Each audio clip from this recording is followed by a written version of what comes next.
Foi um encontro simbólico na China. Lula e Dilma juntos em Xangai. A gente tem a foto, momento em que Lula chega à China e é recebido pela ex-presidenta.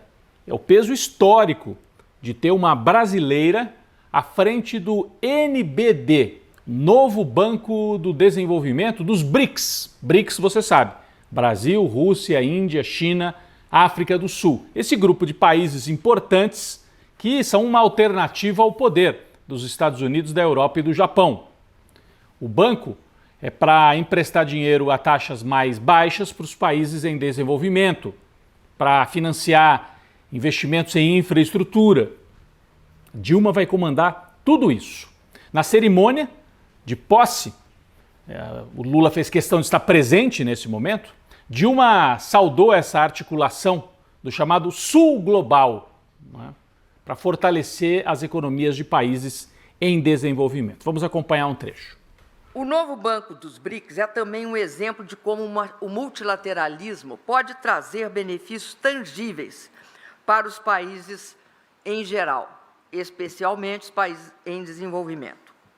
A sua fundação, além de um acontecimento histórico, foi uma demonstração da importância de estabelecer uma estratégia e uma parceria compartilhando as necessidades desses países do Sul global, ou seja, o Sul, que é esse Sul que quer emergir e que conta também com países do Norte, e com o multilateralismo. Está sendo fundamental, portanto, expandir o alcance do banco. De um lado, ampliamos o número de países membros, como eu já relatei aqui. De outro lado, estamos fortalecendo nossa plataforma financeira de cooperação.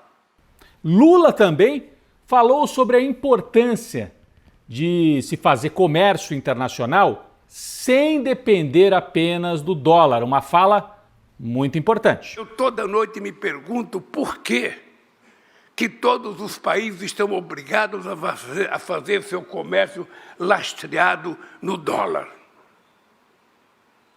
Por que nós não podemos fazer o nosso comércio lastreado na nossa moeda? Por que nós não temos o compromisso de inovar? Depois, Lula saiu de Xangai, foi até Pequim e se encontrou com o líder chinês, Xi Jinping. Aí, aquelas cerimônias oficiais, passaram as tropas em revista e a simbologia do encontro entre Brasil e China. A imprensa ocidental ficou um pouco preocupada, tanto pelas imagens em si, mas muito mais pela declaração de Lula, falando que o dólar não precisa estar no comércio internacional. Olha, a gente tem aqui a manchete, por exemplo, do Washington Post, que disse assim: o Ocidente achava que Lula podia ser um parceiro, mas ele tem outros planos. Querendo dizer assim, o Lula parece que está se aproximando demais da China. The Economist, que é uma revista tradicional britânica, avaliou da seguinte forma: a diplomacia brasileira às vezes parece ingênua ou primitiva. Ingênua para eles, porque Lula pelo Brasil e Xi Jinping pela China estão tentando negociar o fim da guerra Rússia-Ucrânia.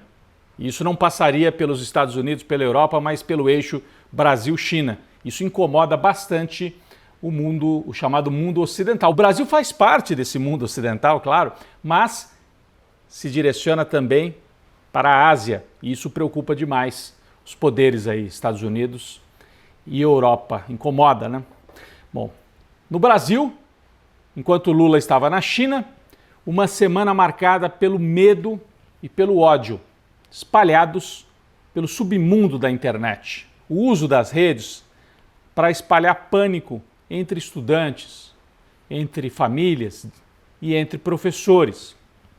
Outros casos graves de agressão foram se disseminando nas escolas depois daquele terrível em Blumenau, Santa Catarina. Tem uma rede atuando aí. E o objetivo é justamente provocar pânico. Tem alguns pais que não quiseram mandar os filhos para a escola. É um grupo que não é grande, que espalha esse pânico, mas com a ajuda das redes, parece que é muita gente e aí gera esse medo. O ministro da Justiça, o Flávio Dino, convocou as redes sociais para uma reunião e o Twitter, por exemplo, num primeiro momento disse que não ia cooperar, não ia retirar contas que estivessem participando dessas articulações terroristas, né, dentro das escolas. Aí houve muita pressão e depois o Twitter aceitou, não, vamos sim atuar para evitar essa disseminação do ódio. A Polícia Federal montou um grupo de trabalho para vasculhar estas redes e vai prender. Em breve, né, assim como prenderam os golpistas de 8 de janeiro, daqui a pouco vai ter muita prisão de gente que fica usando a internet, acha que ninguém vai perceber, mas é possível localizar os IPs, os endereços eletrônicos, e tem que reprimir porque estão espalhando pânico e mexendo com a vida de crianças, né, e de professores. É algo realmente muito perigoso. A extrema-direita, né, isso não vem à toa. A extrema-direita aposta nesse tumulto. Isso é uma coisa mundial. A turma do Trump nos Estados Unidos, a extrema-direita europeia e aqui no Brasil são os bolsonaristas. Eles operam nas redes, incentivam esse discurso, é medo, e depois que aparece o medo, agora tem que botar gente armada nas escolas. Vocês percebem? É para criar um ambiente em que a escola, em vez de ser um lugar de acolhimento, né, de crescimento, é um lugar do perigo. A gente tem que interromper isso. E ao mesmo tempo eles atuam para espalhar tumulto dentro do Congresso Nacional. Vocês viram as cenas? O ministro Flávio Dino, que hoje é um grande inimigo dessa extrema-direita, porque ele enfrenta. O Flávio Dino foi conversar com deputados numa comissão lá do Congresso. Ele tinha ido na semana anterior e tinha dado uma goleada, né, nessa turma aí dos bolsonaristas. Aí eles chamaram de novo o Flávio Dino para dar o troco. Como eles no debate na semana anterior tinham perdido, dessa vez eles não fizeram debate, eles fizeram tumulto. Usam o Congresso Nacional como se fosse um estúdio para as lives de transmissão desses extremistas. Então, o ministro até saiu no meio desse depoimento, dessa conversa na comissão lá do Congresso. Inclusive, espalharam também uma fake news ao longo dessa semana, envolvendo um deputado do Maranhão, ligado a Flávio Dino, o Márcio Gerri, porque uma dessas deputadas de extrema-direita, a gente tem aqui a fotografia, olha, ela estava agredindo verbalmente uma outra parlamentar e o Márcio Gerri chegou no ouvido dela e falou, respeite a outra parlamentar. E eles pegaram só esta foto dele falando no ouvido, tá aqui a foto, ó, e falaram, tentou assediar a deputada. Quando a gente observa a imagem completa, a gente percebe que não houve assédio. Olha só a sequência. Esse deputado aqui, ele roubava os 40 anos de mandato. Ele falou e saiu. Fica muito claro. Bom, são dias ruins para Bolsonaro. O Ministério Público Eleitoral pediu oficialmente que ele fique inelegível naquela ação, porque o Bolsonaro fez, durante a campanha eleitoral, um pronunciamento para os embaixadores estrangeiros, dizendo assim que o sistema eleitoral brasileiro não era confiável. Então ele atacou o sistema eleitoral. Ele pode ficar inelegível por causa desta ação. E também, nesta semana, a informação de que o Bolsonaro se empenhou pessoalmente para que fossem buscar as joias que ficaram retidas em São Paulo. Nós temos a manchete aqui.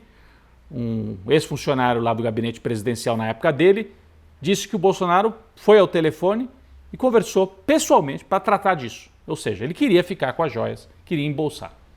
Dias ruins para o Bolsonaro, dias bons para a economia brasileira, o dólar abaixo de R$5.